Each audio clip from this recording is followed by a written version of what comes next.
commence ce chapitre en vous parlant du modèle des gaz parfaits. On a une enceinte qui contient un gaz, donc un gaz, on a des particules qui bougent dans tous les sens, et donc pour décrire ce gaz, on peut mesurer la pression par exemple, on peut mesurer aussi le volume de cette enceinte, on peut mesurer la quantité de matière qu'il y a dans cette enceinte, et puis on peut aussi mesurer la température. Et bien ces quatre variables, qu'on appelle des variables d'état, elles sont reliées par une relation simple à une condition, enfin même à deux conditions, c'est qu'on puisse négliger la taille des particules devant le volume global de gaz, et puis qu'on puisse négliger aussi les interactions électrostatiques entre les particules.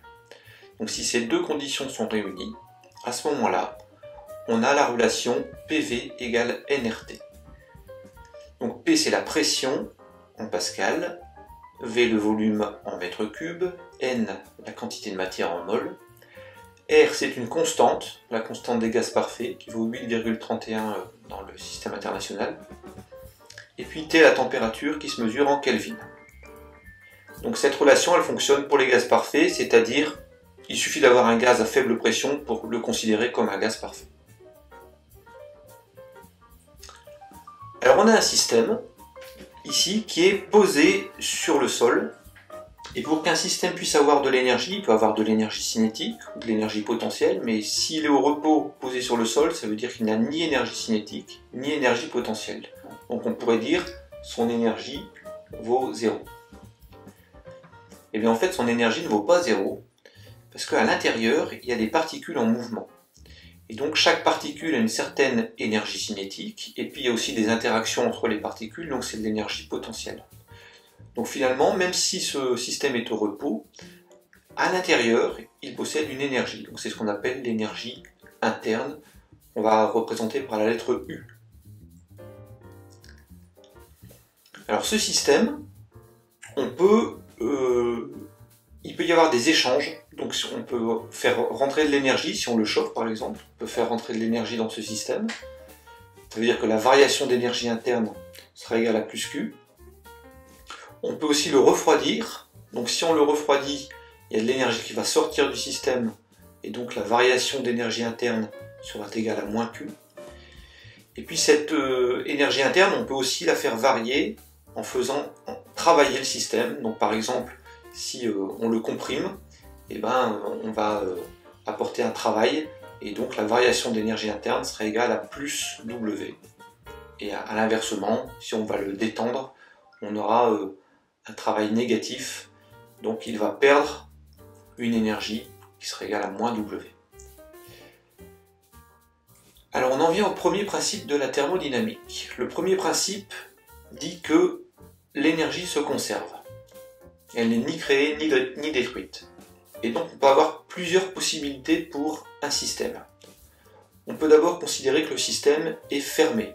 Alors un système fermé, ça veut dire qu'il va seulement échanger de l'énergie avec l'extérieur, pas de matière du tout. Donc il peut échanger de la chaleur avec l'extérieur, il peut échanger un travail avec l'extérieur.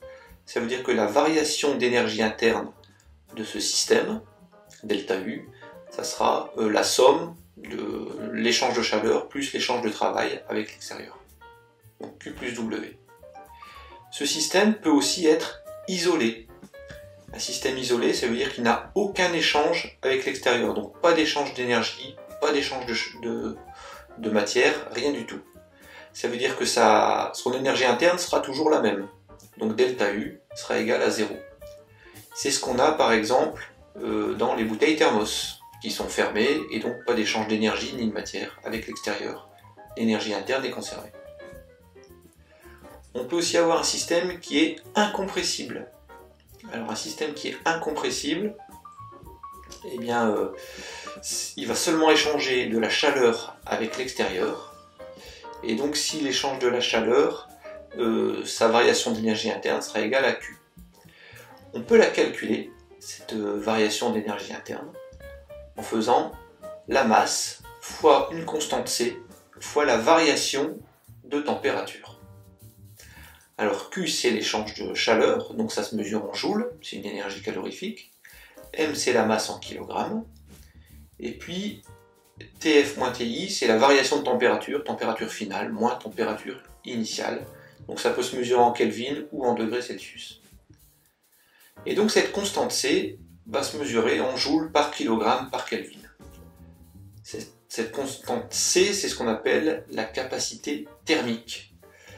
La capacité thermique, c'est, par exemple, si on prend 1 kg d'eau, donc 1 litre d'eau, 1 kg d'eau, on va devoir lui apporter une certaine quantité d'énergie pour augmenter sa température de 1 Kelvin, ou de 1 degré Celsius.